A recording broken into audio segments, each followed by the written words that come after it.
Olá, muito boa tarde, início de noite, né? Tá claro ainda, mas é início de noite, 18h30. Bem-vindos a mais um episódio de Liderança na Prática. Aqui eu falo de liderança e eu falo como que você pode acelerar o seu crescimento profissional. Eu sou o Sérgio Oias e hoje o tema é metas. O título da live de hoje é: Você sabe traçar metas para a sua equipe? Esse é um tema bem interessante. Então vamos ao nosso conteúdo de hoje. Desculpem.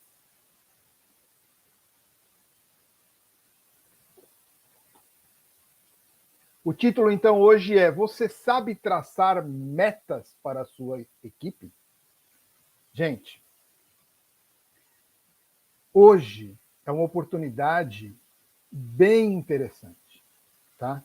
Você tem que acabar com essa coisa, com esse fantasma das metas. Eu vou dizer uma coisa para você. Poucas pessoas sabem traçar metas e cotas. Pouca gente sabe a diferença entre meta e cota. Então você às vezes encontra executivos de grandes empresas, às vezes até multinacional, e a pessoa não tem a menor ideia de como que ela monta as metas e as cotas das equipes. Pois é, eu não vou traçar a sua meta, eu não vou traçar a sua cota, mas eu vou explicar como que você faz. Porque tem muita gente fazendo errado. E sabe qual é o problema? Quando você estabelece metas erradas, a equipe não vai atingir. Ou então atinge muito fácil. E aí é terrível, né? É a famosa meta de orelha, né? Ditado popular, fez de orelha, fez de qualquer jeito.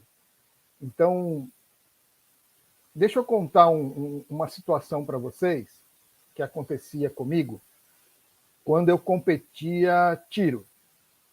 Tiro ao alvo. Deixa eu só recusar uma ligação aqui que está entrando. Pronto.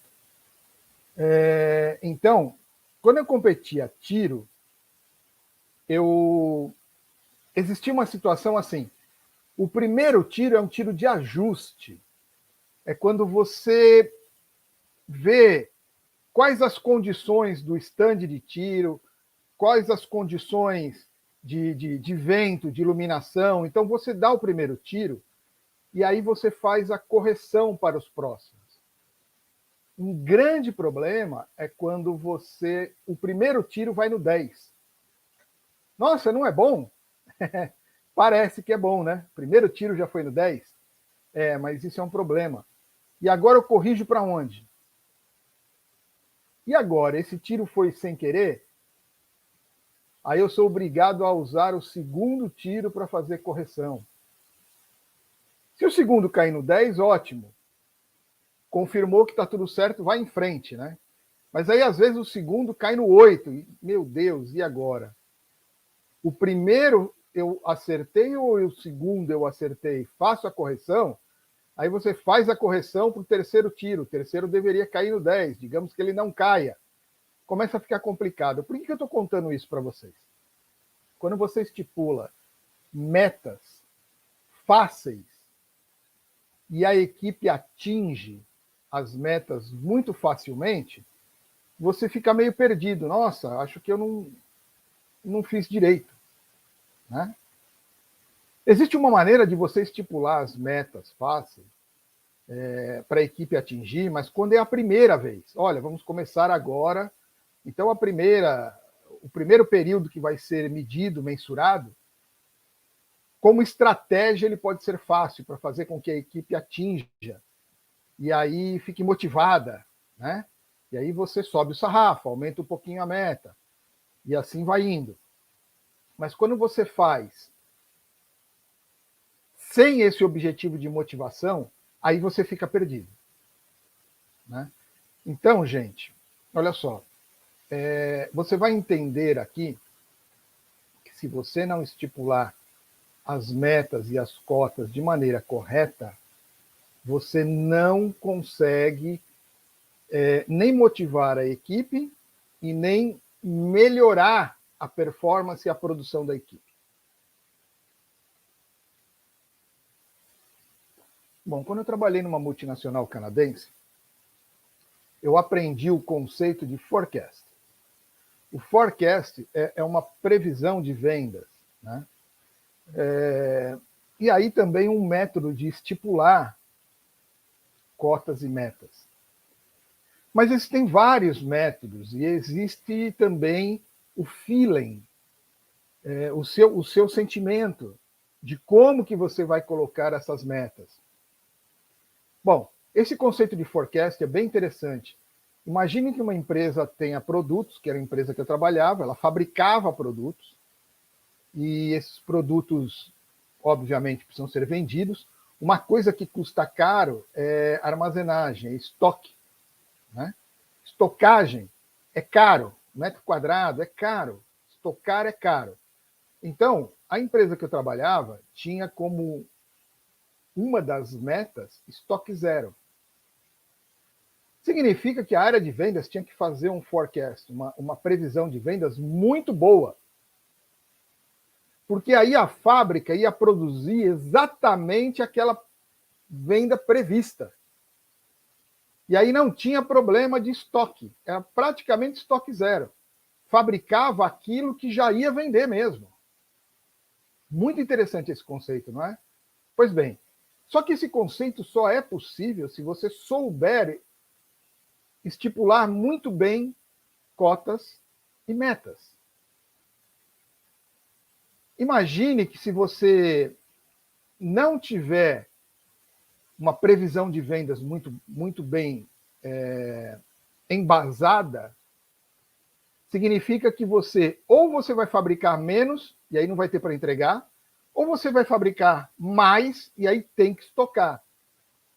E o custo do estoque vai refletir no preço de venda. Quando você trabalha com estoque zero, você diminui o seu preço de venda. Olha que coisa interessante.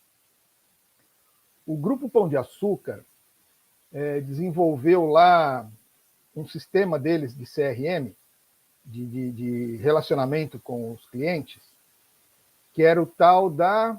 Ele sempre perguntava, você tem... Agora, olha, me fugiu o nome. Será que era Amélia? Bom, era o nome do programa de fidelidade lá. Você tem o programa tal? Que você devia ser cadastrado.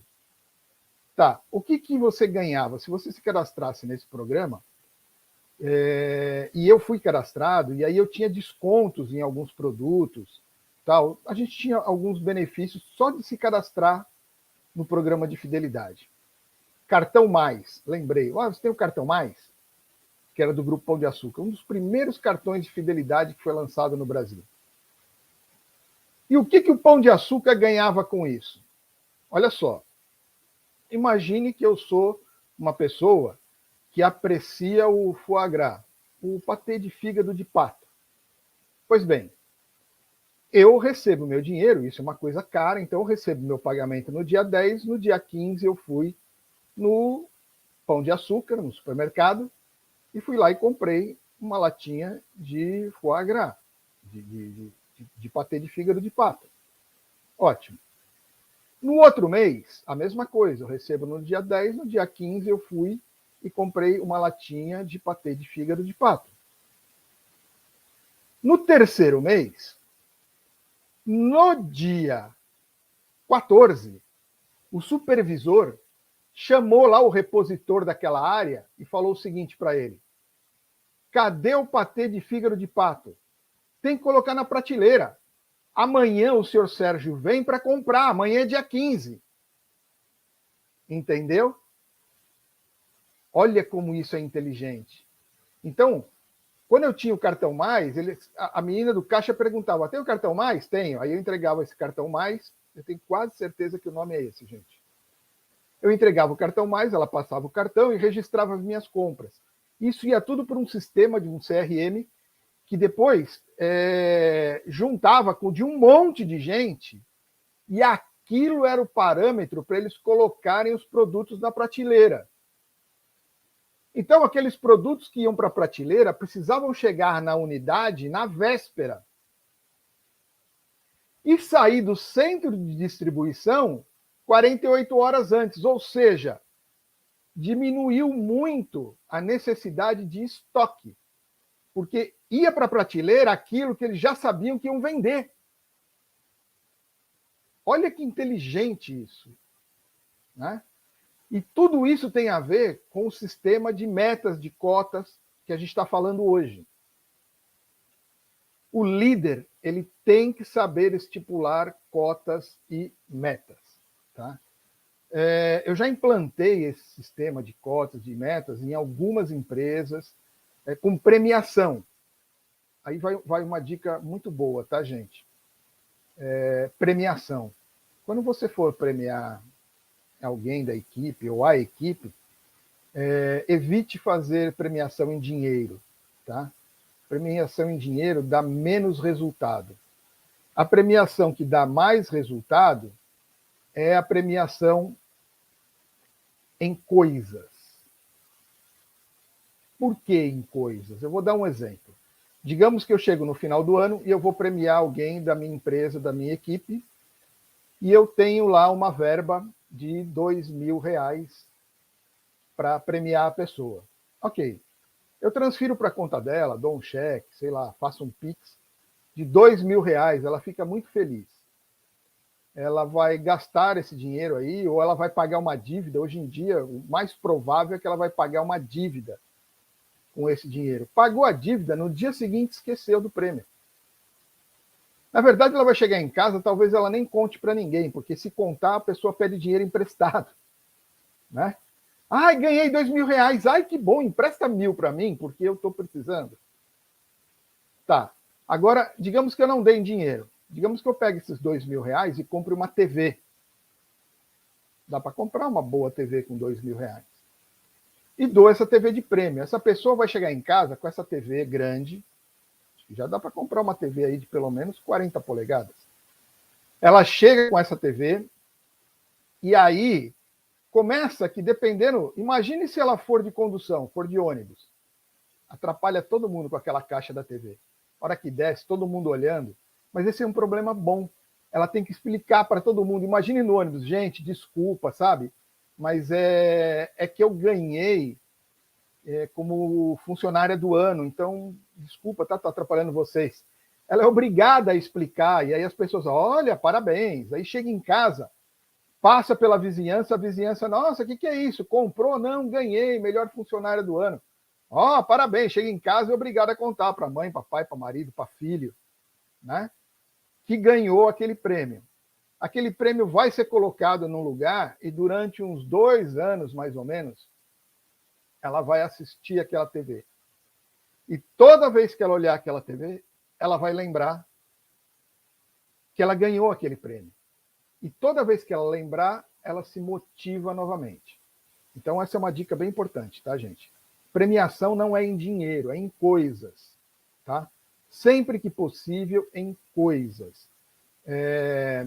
Ultimamente, eu tenho dado sugestão, quando são equipes que trabalham em escala de serviço, trabalham final de semana, por exemplo, folga, dá uma folga. Folga também é legal. Porque a pessoa chega em, amanhã você vai ser... Não, amanhã eu não vou trabalhar. Ué, não vai trabalhar por quê? Vai faltar? Não, ganhei uma folga, foi uma premiação. Olha que legal. Quando você obriga a pessoa a explicar para os outros o porquê daquela folga, o porquê daquele prêmio, tem o efeito multiplicador, né? Além do que, dá sabe aquela inveja branca, aquela invejazinha saudável? Nossa, precisava trabalhar numa empresa dessa. É isso o papel do líder. Motivar a pessoa, mesmo fora do ambiente de trabalho. Atualmente eu faço uma consultoria. Na verdade, hoje eu tive uma conversa com as pessoas dessa empresa que eu faço a consultoria. Hoje a gente teve reunião, que é exatamente para ajustar essa medição de produção em cotas e metas. eles estão com uma dificuldade num determinado departamento, eles já fizeram na empresa inteira, foram muito bem. Mas tem um departamento que eles estão com dificuldade, porque a alta cúpula da empresa não tem muita familiaridade com esse departamento, e aí me contrataram para ajudar. Então, por 60 dias, eu vou fazer esse trabalho de consultoria com eles, para ajudar a implantar esse sistema de cotas e metas e ter uma medição de produção mais justa. Até porque eles baseiam boa parte da remuneração como bônus de produção. Então, tem bonificação para os funcionários. Para você estipular uma bonificação justa, você precisa ter um sistema de medição, de apuração de produção justo. Algumas objeções que você encontra, põe qualquer coisa. Gente, eu já escutei isso de chefes meus. Não, põe uma meta aí. Se ninguém atingir, tudo bem. Quando eu reclamava, eu falei, olha, mas você está pondo uma meta muito alta. Ninguém vai atingir. Não, não é para atingir, não. É para eles ficarem tentando. E bota lá, sabe assim, vou dar 10 mil reais quem atingir essa meta. E bota uma meta que ninguém consegue atingir. Isso faz o efeito contrário, isso desmotiva. Tá? Então, você acha que as pessoas não percebem quando estão sendo enroladas? Né? A outra coisa que eu escutei já bastante, mas não dá para prever o que vai acontecer. Dá para prever. Voltando ao que eu estava falando antes, do forecast, que é a previsão de vendas. Muita gente acha que venda é uma coisa subjetiva, né? É intangível, não é concreto, é uma coisa muito abstrata. Não dá para saber o que vai vender. Dá sim. Tá? Existe metodologia para você pôr um processo de vendas que case com uma previsão de vendas. E aí, como eu falei, eu trabalhei nessa multinacional que lidava com estoque zero. Ela confiava 100% na previsão de vendas. E ela só fabricava aquilo que sabia que ia vender. Então, trabalhava com estoque zero e conseguia ter um preço mais competitivo no mercado. Outra coisa, outra objeção. Eu anotei aqui algumas frases que eu já ouvi, por isso que eu estou, de vez em quando, lendo aqui, está na tela aqui para eu ler para vocês, junto com o conteúdo que eu preparei. É uma coisa abstrata, e não é justo.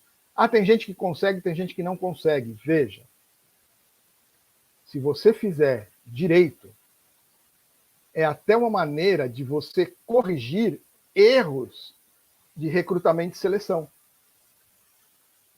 Se você tem a maioria da equipe cumprindo cota e atingindo meta, e uma pessoa não consegue, ela não tem o perfil. O perfil dela não encaixa com o perfil da vaga. Então, talvez seja a hora de você corrigir um erro de recrutamento e seleção. Né? O líder, gente, olha, presta bem atenção no que eu vou falar agora. O líder, ele precisa juntar esses pequenos conhecimentos, sabe, um pouquinho está aqui, um pouquinho está ali,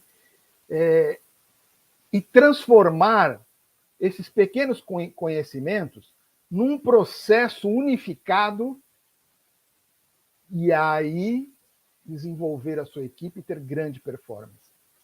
Então, por exemplo, estou falando recrutamento e seleção, é uma das competências que o líder precisa ter, saber recrutar, saber selecionar, saber treinar, mas ele precisa saber estipular a meta e ele tem que ter conhecimento do seu produto. Quando ele usa esses conhecimentos de maneira isolada, em momentos isolados, ele vai ter determinado resultado. Mas quando ele usa todos esses pequenos conhecimentos unificados, aí fica poderosa a atuação do líder. E é aí que a equipe se desenvolve e é aí que você vai ter uma equipe de alta performance. Bom, primeiro assim, você sabe a diferença de cota e meta? Vamos começar explicando essa diferença. Tá? Cota existem várias definições. Eu gosto desta definição. Cota é a obrigação. Meta é o desejável. Tá? Cota é a obrigação, meta é o desejável. Então, assim, Cota é aquilo que a pessoa foi contratada para fazer. Aí, se ela não consegue cumprir a cota, então ela não está cumprindo o contrato. Ela foi contratada para cumprir a cota. Olha a responsabilidade de você estipular a cota. Porque eu estou dizendo para você que se a pessoa não consegue cumprir a cota, ela tem que ser retirada da equipe. Entendeu a responsabilidade? Imagine se você não mensurar a cota direito e começar a demitir pessoas por uma falha de estipular a cota. Que coisa ruim, né? Isso é coisa de chefes, não é coisa de líder. Então, você tem que saber estipular a cota, porque a cota é a obrigação. Inclusive, deveria ser entregue na hora da contratação. Olha, você está sendo contratado aqui e você precisa apertar 50 parafusos por dia, entendeu? Tem essa esteira, vem essas peças, você vai ter um treinamento, na primeira semana é treinamento, na segunda semana a gente espera que você aperte só umas 20, aí depois na terceira semana 25, depois de 3 meses você tem que estar apertando, a sua cota são 50 parafusos por dia. Para estipular isso, você tem que ter um estudo, você precisa ter critério, porque sem critério vai dar errado. Vai dar errado. Vai dar errado para todo mundo. Alguns membros da equipe não vão conseguir atingir a cota, você vai ter um turnover, uma rotatividade grande, que vai ficar mandando gente embora, contratando outro, mandando gente embora, contratando outro.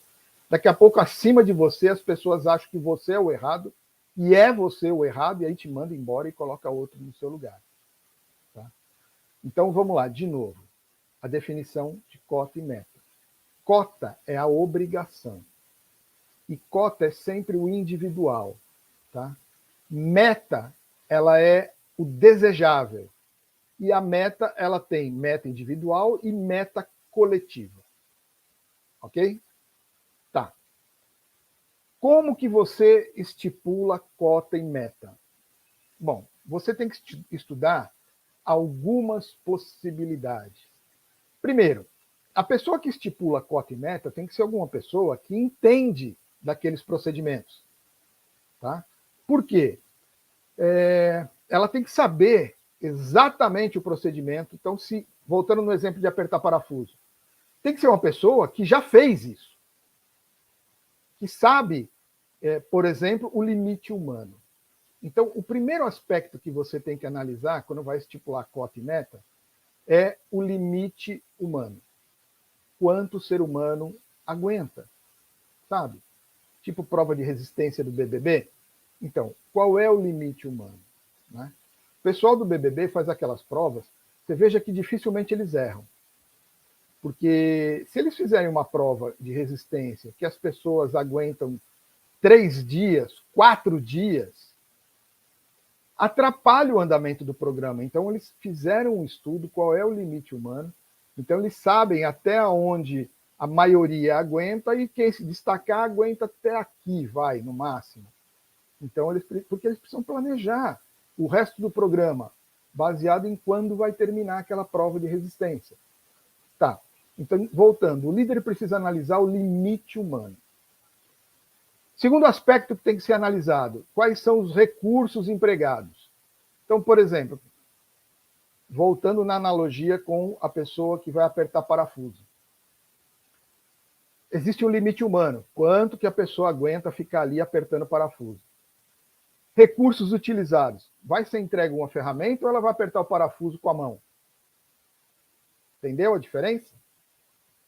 Ele vai ter uma parafusadeira automática ou ele vai ter uma chave de fenda manual? Então, você tem que analisar, primeiro, limite humano. Segundo, recursos empregados. Terceiro, carga horária. Qual é a carga horária de trabalho? Eu tenho uma empresa de telemarketing. A carga horária máxima diária é de 6 horas, podendo estender por 2 horas extras, aí com pagamento complementar, inclusive acrescido de 50% a hora. Eventualmente, a gente pede para alguém fazer alguma hora extra. Mas eu sei que a carga horária é de 6 horas. Eu tenho muita consulta para telemarketing ativo, né? Muita gente acha que telemarketing ativo vende que é uma maravilha. Eu sou obrigado a explicar que o telemarketing ativo é uma ferramenta do marketing direto, e o marketing direto ele é derivado de uma estratégia de marketing. Bom, estou desviando o assunto. Mas para dizer o seguinte, as pessoas quando procuram, pedem proposta, a gente dá a seguinte explicação. Um operador de telemarketing faz 15 ligações por hora, num tempo médio de atendimento de 4 minutos. Então, esse é um número sabido, está até na Associação Brasileira de Telemarketing. Tá? Esse é o limite humano. Não, limite não, desculpa. Essa é a média que um operador de telemarketing faz. Então, eu me baseio. Quando eu vou estipular, as empresas me contratam e falam assim: eu tenho 30 mil nomes, eu tenho 50 mil nomes, precisa ligar para essas pessoas todas. Para eu saber quantas pessoas eu coloco, eu tenho que estipular cota, meta, né? Gente, olha, 15 por hora. Quem fizer 20 por hora vai ter uma bonificação. Ou seja, telemarketing ativo a gente basicamente trabalha com cota, né? Olha, eu preciso que sejam feitos 15 contatos por hora. E aí eu consigo ver a carga horária, então, trabalhando 6 horas, as pessoas vão fazer 90 contatos por dia. Aí trabalha 6 dias na semana. Você vai multiplicando para saber em um mês quantos contatos uma pessoa faz. Então, carga horária é um componente importante na hora de estipular cota, estipular meta. Outra coisa que você tem que avaliar é o histórico recente. Qual é o histórico? O que foi feito da última vez? Como que aconteceu? Como que mediu? Outro aspecto importante, a experiência de outras empresas. Como que é no mercado? Se você é um profissional do mercado, você tem que saber como que faz as empresas aqui que são concorrentes, empresas semelhantes, o que isso acontece. Hoje eu faço consultoria para 2 laboratórios. E não adianta eu saber a produção de um laboratório e a produção de outro laboratório. Eu tenho que saber o geral no mercado. Então, há 2 semanas atrás me perguntaram, mas como que está a produção média de um atendente de laboratório para agendar exames, né? E aí eu passei os números baseado num histórico de mercado, né? Mais ênfase nos laboratórios que eu já prestei consultoria, que a gente aumentou essa produção, dizendo, olha, sua cota seria essa, a meta é o que eu pretendo implantar para vocês. Tá? Então, eu vou repetir, gente, os aspectos que você precisa avaliar na hora de montar a cota, que é a obrigação, e a meta, que é o desejável. Né? Você precisa avaliar o limite humano, recursos empregados, carga horária, histórico recente e experiência de mercado, experiência de outras empresas. Tá? Com esses 5 itens, você está pronto agora para estipular a cota. Cota é o mínimo, é o obrigatório. Você contratou a pessoa para fazer aquela quantidade. Maravilha. Então você diz para a pessoa, olha, essa é a sua cota aqui, ó, 50 parafusos por dia. Quando você atingir 60 parafusos por dia, você vai ganhar uma bonificação de 2% no seu salário bruto. Quando você atingir 70 por dia, você vai receber 3% de bonificação no seu salário bruto. E assim por diante. Entendeu? Você estipula primeiro a cota. Cota é a obrigação. Ele foi contratado para fazer aquilo. E a meta é o desejável. É aquilo que você desafia os membros da sua equipe e motiva essa equipe a ter uma performance melhor, uma maior produtividade, tá? Uma dica importante. Você não pode aumentar a produtividade deixando para trás a qualidade, ok? Um dos índices que você tem que medir, quando a pessoa sai da cota para a meta, a qualidade tem que ser mantida. Certo? Tá bom. Tenha muito critério quando você for estabelecer cotas e metas. Saiba diferenciar muito bem um do outro, porque senão cai no descrédito. Eu já vi coisas do tipo assim, muito, gente, muito, principalmente na área de vendas. Olha, se vender 1 milhão, eu vou dar um carro sorteado aqui para a empresa, né? Vamos ver o histórico recente. Lembra que um dos itens que eu falo para estipular cota e meta é ver o histórico recente? Então aí você levanta a mão e pergunta para o seu chefe, porque esse cara que chutou essa meta, ele não é líder, ele é chefe. Chefe, a gente já, alguma vez a empresa conseguiu atingir 1 milhão? Não, por isso que eu vou dar um carro. Alguma empresa no mercado que tem o mesmo porte que a gente, a mesma quantidade de funcionários, já atingiu essa venda de 1 milhão? Não, ninguém nunca atingiu. Gente, aí você desmotiva, né? Agora, se você pega ali, olha só, gente, no ano de 2019, antes da pandemia, nós tivemos uma produção aqui que a gente chegou a atingir 3 milhões e 500 mil de venda mensal.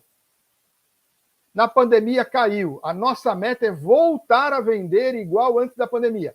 Pronto, agora é uma meta exequível. É uma meta que é possível de ser atingida, porque já foi atingida, né?